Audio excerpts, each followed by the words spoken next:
राहुल गांधी जो न्याय यात्रा में बार बार सीए भी उठा रहे हैं और बाकी विषयों पर भी सरकार पर आरोप लगाते हैं कि अपनी विफलताओं को छुपाने के लिए कभी सीए लागू कर रहे हैं मेरा तो आपसे कभी रिक्वेस्ट है जी कांग्रेस में आपकी अच्छी खासी पहुंच है, इस विषय पर राहुल जी से एक बार चर्चा करके डिटेल पूछ लो जरा। वो चर्चा नहीं कर रहे हैं ना, वो मीडिया को वहां पर कह रहे हैं कि मीडिया जो है वो चर्चा नहीं करना चाहती क्योंकि वो हमारे हाथ बंधे हुए हैं, हमारा मुंह बंद है। नहीं, मगर इस कमरे में बैठकर आपको इंटरव्यू करे सीए पर और समझाए, जो वो बोल रहे हैं वो इतना समझा दे जनता को। राजनीति के अंदर आपके निर्णय को जस्टिफाई करने की जिम्मेदारी आपकी होती है। जैसे मेरी सरकार का फैसला ऐसी है, इसके बारे में मेरी पार्टी के तर्क, मेरी गवर्नमेंट के तर्क और क्यों ये देश के हित में है मुझे समझाना पड़ता है। जरा राहुल गांधी जी आपके इसी कमरे में आकर देश को समझा दे कि क्यों विरोध में है।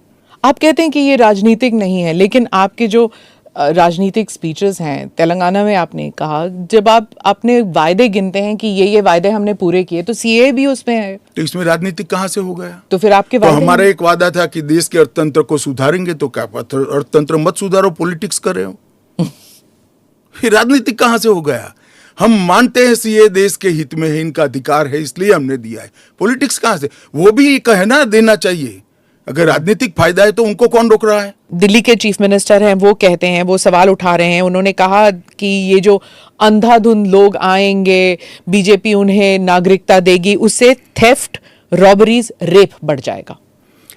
दिल्ली के मुख्यमंत्री अपने भ्रष्टाचार के उजागर होने से अपना आपा खो बैठे हैं। उनको मालूम नहीं है कि ये सारे लोग आ चुके हैं, आज भारत में ही रह रहे हैं, सिर्फ इनको अधिकार नहीं मिला है, वो अधिकार देने की बात है। 2014 तक जो आ गए इनको नागरिकता देनी है। और इतनी ही चिंता है तो वो क्यों बांग्लादेशी घुसपैठियों की बात नहीं करते हैं, रोहिंग्यास का विरोध क्यों नहीं करते हैं? क्योंकि वो वोट बैंक की पॉलिटिक्स कर रहे हैं। दिल्ली के चुनाव उनके लिए लोहे के चने चबाने जैसे हैं, इसलिए वोट बैंक की पॉलिटिक्स कर रहे हैं। नौकरी का कहां सवाल है? वो ऑलरेडी यहां है। और बांग्लादेशी नौकरी का अधिकार नहीं मार रहे हैं क्या? रोहिंग्यास नहीं मार रहे हैं? इनके लिए तो आप कभी नहीं बोले भाई। सिर्फ जो हिंदू शरणार्थी आए हैं, जो बौद्ध शरणार्थी आए, जो जैन, पारसी और क्रिश्चियन शरणार्थी, इसी का विरोध कर रहे हैं। ममता बनर्जी पे आती हूँ। चीफ मिनिस्टर ने कहा है कि बीजेपी जो है ये हिंदू मुसलमान का खेल कर रहे हैं और उन्होंने ऑडियंस को कहा कि आपकी प्रॉपर्टियां छिन जाएंगी, आपके बच्चों का एजुकेशन खत्म हो जाएगा, आपको डिटेंशन कैंप में भेज दिया जाएगा और डिटेंशन कैंप ऑलरेडी हैं। तो ये सीए के जरिए 15 से लेके 20 लाख लोगों की सिटीजनशिप छीन ली जाएगी। देखिए, मैं ममता जी को करबद्ध निवेदन आपके इस कार्यक्रम के माध्यम से करना चाहता हूं।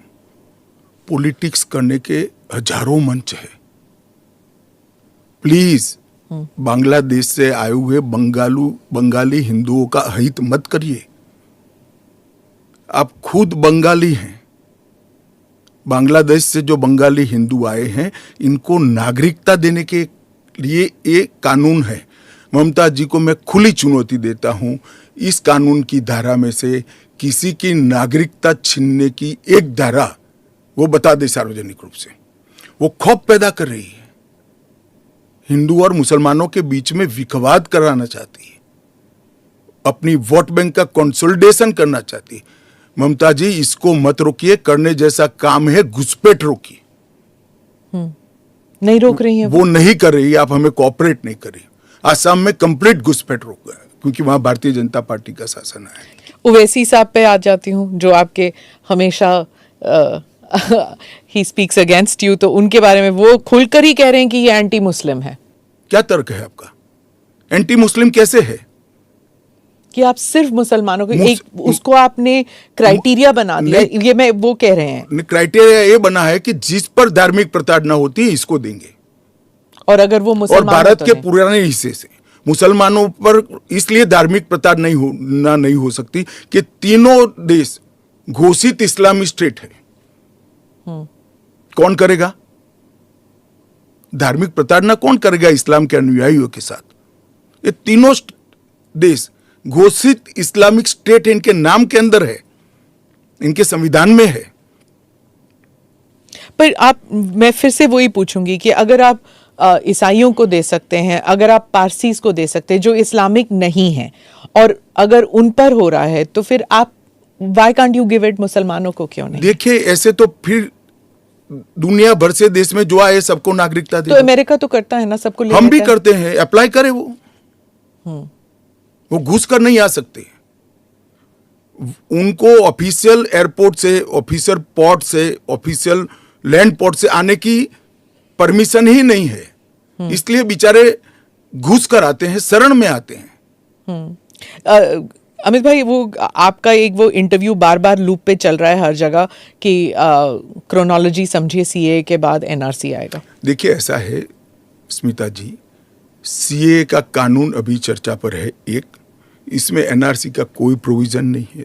दो, इसमें किसी की नागरिकता छीनने का कोई प्रोविजन नहीं है। तीन, अगर विपक्ष को ये चाहिए कि उनसे चर्चा हो तो कोई भी कानून करने से पहले और बाद में संसद में चर्चा होती ही है।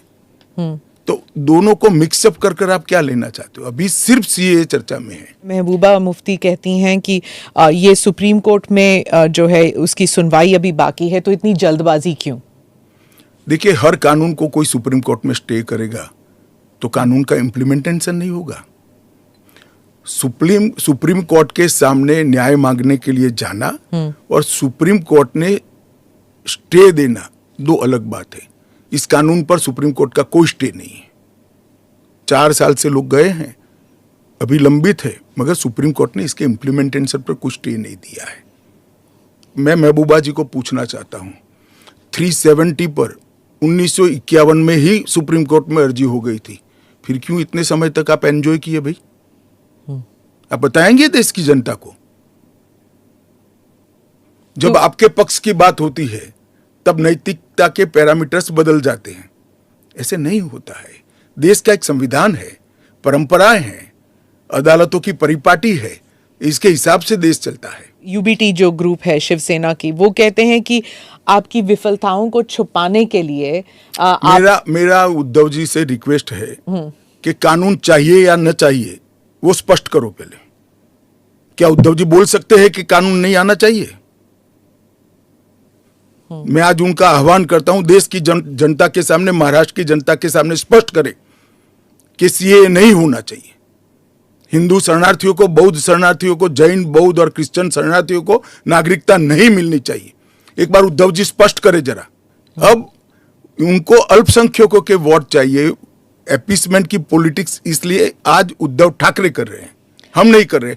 हमारा डे 1 से स्पष्ट स्टैंड है कि भारत के कटे हुए हिस्से से जो शरणार्थी आए हैं, ये 3 देशों से धार्मिक प्रताड़ना के कारण आए हैं। वहां के जो अल्पसंख्यक आए हैं, उनको इस देश को नागरिकता देनी चाहिए।